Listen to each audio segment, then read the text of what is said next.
Dr. Taig, you know how it is, right? Especially with Filipinos, they're just going to say, ubo lang to, sipon lang to.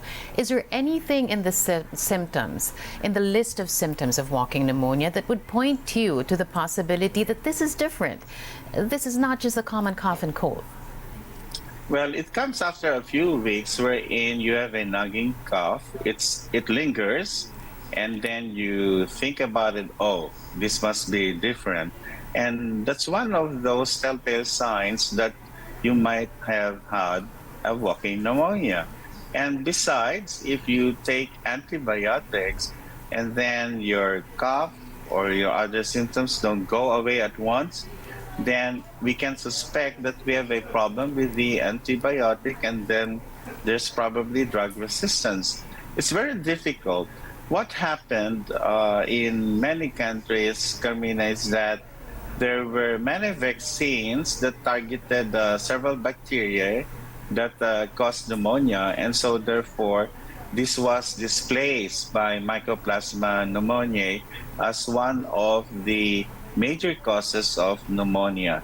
And so we also have these vaccines in the country, and we also want to encourage mothers to please don't forget that aside from COVID, influenza, and now Mycoplasma pneumoniae, we have to worry about measles because this also causes pneumonia in young children. Do you feel, Dr. Eric, given that we're just coming away from the pandemic, that people now sort of have this doctor and treatment fatigue, that they don't want to be seen because they feel like, this is nothing, we survived the pandemic, for sure this is nothing, or they just don't want to go through it all over again? Is that what you're seeing? It's possible that we have that kind of attitude or behavior. That's why the Department of Health is enhancing our awareness campaign, not only for walking pneumonia, for COVID or influenza, just to make sure that we have a safe holiday celebration. So you have to wear your mask, especially if you're a senior citizen or an elderly or a pregnant woman, so that you are able to at least provide protection for yourself and others too. And if you're sick, then you may have to delay going back to work or even to school so that you can isolate yourself, test, and then protect others who may get infected. What's also different with the walking pneumonia, Carmina, is that even before the cough appears, any infected person with Mycoplasma pneumoniae is already contagious. And that's where the problem lies, right? That is where the problem lies, and that's why it's very difficult to do contact tracing, if at all that's necessary. Okay, treatment, antibiotics, is that the only way? Can you actually just wait for it to run its course? You can wait to run its course, that also works, but routinely doctors would prefer giving antibiotics so that we can prevent complications perhaps. And for those in the hospitals, they may require not only antibiotics, they may need oxygen. And for worst cases, if this becomes worse, then a respirator may be required. We also heard from China that many children are getting hospitalized because of a vitamin A deficiency.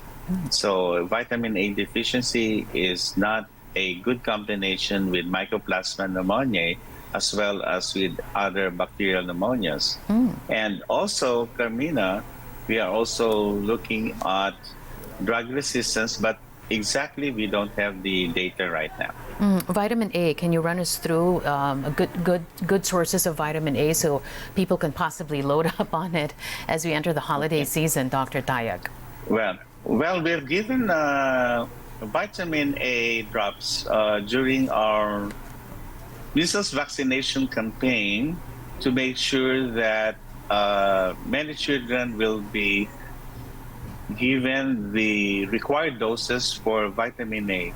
These are given for free in health centers. And senior citizens are also encouraged to get their flu shots so that we can prevent any complication with influenza. Because there are reports, Carmina, that any one of us or any person can get two infections at once. So these are not good combinations like COVID plus mycoplasma pneumoniae or COVID plus influenza. So at least if we can protect ourselves at least against influenza, then that's a good one for us to protecting any complication. So load up on veggies and fruits. You've got tomatoes there, all the leafy greens to boost your immunity as well. That's where you get vitamin A too. But Dr. Tayac, I do want to focus on drugs resistance. You've mentioned that a couple of times throughout this conversation.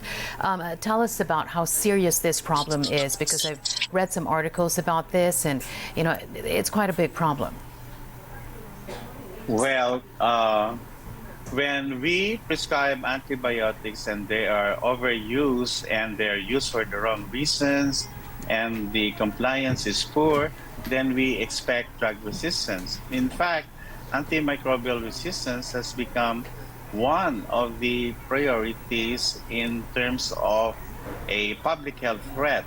And we're working with the other agencies as well, because in the poultry industry, for example, or even the swine industry, antibiotics are given to pigs and chickens, and it goes up the chain, and we can get the complications of a drug resistance when this happens. So we're working with the Department of Agriculture so that we can slow down or eliminate unnecessary use of antibiotics in chickens or swine. And finally, Dr. Tayac, I want to talk about COP28, the climate change, and its impact on the health of people and the rise of certain illnesses. I'm sure you're well aware of that as well.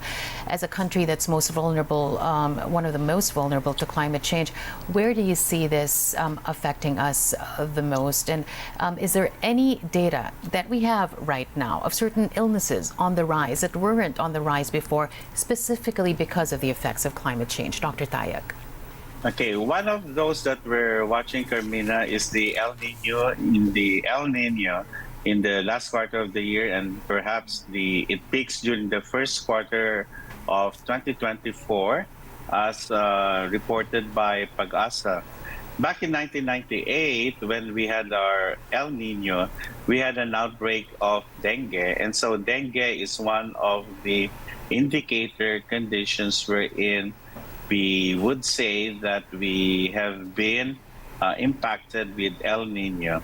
So right now, dengue has decreased for this year compared to last year, around 50% decrease. That's a good sign. And we hope that the El Nino will not change these numbers for dengue. The waterborne diseases like diarrheas are also El Nino events. So we are monitoring closely for these diseases or conditions. And outside of this too, we have malnutrition. If food security is compromised during drought, that will be observed during the El Nino season. All right, we're going to have to leave it at that. Dr. Eric Tayac there, Undersecretary at the Department of Health. Always a pleasure talking to you. And again, happy holidays. Take care. Happy holidays, Carmina. I wanted to hear that. Thanks again for joining us.